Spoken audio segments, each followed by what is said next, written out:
Rupanya kalau ada orang ni waktu Dajjal turun, puak-puak ni nak pergi sembah Dajjal hak pertama.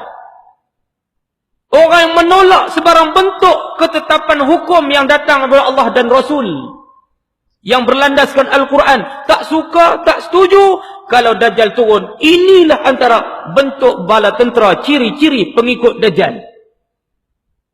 Ramai tak tuan-tuan? Ini dia. Pelik. Waktu Dajjal turun ni tuan-tuan, Islam Nabi kata dalam keadaan dagang, terpinggir. Ni bunga-bunga dia dah ada dah. Hamba sebutlah apa pun tentang Islam sekarang ni, lawan berkelun. Ada tokeh dah sekarang ni. Termasuk orang bukan Islam pun campur tangan. Termasuk ahli parlimen bukan Islam mencampur tangan. Padahal benda ni kena atas diri kita orang Islam sahaja. Malang bagi kita. Tanah air kita Malaysia. Penduduk asal dia bumi putera Melayu. Islam ajaran agama dia yang ditetapkan Allah. Bila nak sana sesuatu benda yang Islam tentukan kepada kita, orang lain yang buat keputusan di atas kita. Malang. Orang lain boleh campur tangan. Ada pula seorang pemimpin kata, orang bukan Islam juga berhak menentukan hukuman syariah di atas orang Islam. Apa kena-mengena mereka bukan Islam? Campur urusan kita. Sedangkan orang Islam kita tak pernah campur mana-mana urusan orang bukan Islam. Dia pernah belarak ke? Dia pernah perbesar kuil ke? Dia pernah buat acara apa tahunan ke? Acara mingguan ke? Bebas. Kita tak pernah ganggu, tak pernah jentik mereka punya agama. Tetapi kenapa yang kita punya syariah, bukan saja orang Islam yang lawan tak suka, bagi ruang untuk bukan Islam kritik, menghina ajaran agama kita. Inilah bala tentera Dajjal nak cerita tuan-tuan. Antara ciri yang ada bagaimana Dajjal turun, andai kata ada orang sebegini, inilah antara pengikut dan bala tenteranya yang akan menyembah Dajjal, orang yang pertama. Tuan-tuan, berat benda ni. Ni bila kita cakap jadi, pakak marah. Ekstrem. Ekstrem apa tuan-tuan? Buka rujuk dalam hadis Nabi tengok. Buka tengok Quran tengok.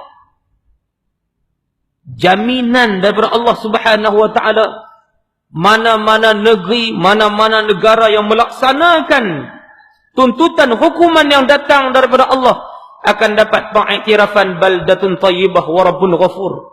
Negeri yang aman makmur, rakyat dapat pengampunan daripada Allah. Kita tak mahu ke tuan-tuan? Selama ni undang-undang yang dilaksanakan di negara kita ini tuan-tuan, ambil pada barat lama dah. Kita tak pernah mengaji, kita tak pernah tahu, satu struk palang tiga apa, semua enactment, semua kita tak tahu, kita jahil. Kenapa kita boleh terima? Kenapa kita boleh terima? Sedangkan yang Allah datang dalam Quran, dilaksanakan oleh Nabi, dalam hadis Nabi, berpandukan ulama, ijtihad, berpandukan kepada bentuk pelaksanaan di zaman Nabi. Mengaku diri Islam, mengaku beriman, kenapa tolak undang-undang ni? Kenapa jawabannya? Siapa diri kita nak jawab di hadapan Allah esok? Siapa diri kita? Tuan-tuan, ini satu benda diskriminasi yang jelas di depan mata kita. Tuan-tuan, berat. Melibatkan hukum hakam yang Allah Ta'ala turun atas muka dunia. Sebaliknya kita sama-sama berusaha. Kerajaan membantu, okey. Tak mana tak sempurna lagi. Apa yang perlu untuk menjayakan undang-undang ini, kami sentiasa support tuan-tuan. Andai kerajaan beriman kepada Allah dan Rasul, kenyataan di kerajaan mestilah menyokong tindakan Terengganu dan negeri-negeri yang lain. Andai kata melaksanakan hukum hakam bertepatan dengan Islam, kerajaan sedia untuk menyediakan tenaga pakar, peruntukan khas untuk berjaya menjayakan pelaksanaan undang-undang ini. Itu baru orang beriman. Ni duk cari alasan kona sana, kona sini, kona sana, kona sini. Leh kali nak dikaji semula. Apa punya manusia? Hampa beriman tak mana? Wah, tak mau mati dah kot. Allah tanya dalam kubur, tak lepas jawab kot, tuan-tuan. Jaga iman kita. Jadi mudah-mudahan doa Nabi ni, Allahumma inni a'udzubika min fitnatil Masihid Dajjal. Ya Allah, minta berlindung ya Allah. Fitnah Dajjal yang besar akan turun. Rupanya tak dan turun Dajjal lagi. Tak dan turun lagi. Bunga-bunga saja. Pengikut Dajjal sudah menyediakan laluan dia. Tapak dia.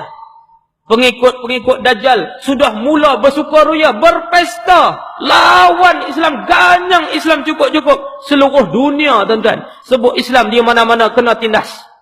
Sebut Islam teroris, sebut Islam ganas, sebut Islam saja. Semua golongan-golongan ni golongan kolot. Sebut Islam tak maju, sebut Islam mundur. Ini semua laluan-laluan Dajjal untuk kaut sebanyak mungkin pengikut dia akan dibawa ke semua ni menuju ke neraka Allah Azza wa Jalla wali'azubillah. Saudara sekalian, jangan biarkan diri kita, iman kita, keluarga kita, anak cucu kita ragu terhadap ketetapan Allah dan Rasul. Jangan ragu-ragu. Apa Allah dan Rasul kata, apa yang Allah dan Rasul buat, apa yang kita terima daripada Allah dan Rasul, ikut para alim ulama, kerana ketetapan ini adalah ketetapan yang berkekalan dunia akhirat. Celaka atau bahagia kita di hadapan Allah Subhanahu wa taala. Ingat. Semua akan jawab depan Tuhan esok. Tak kira hang siapa. Termasuk Menteri Agama kena jawab depan Allah esok. Kami bersedia menyokong dan kami berada di belakang-belakang mufti di Malaysia yang menyokong tindakan hukum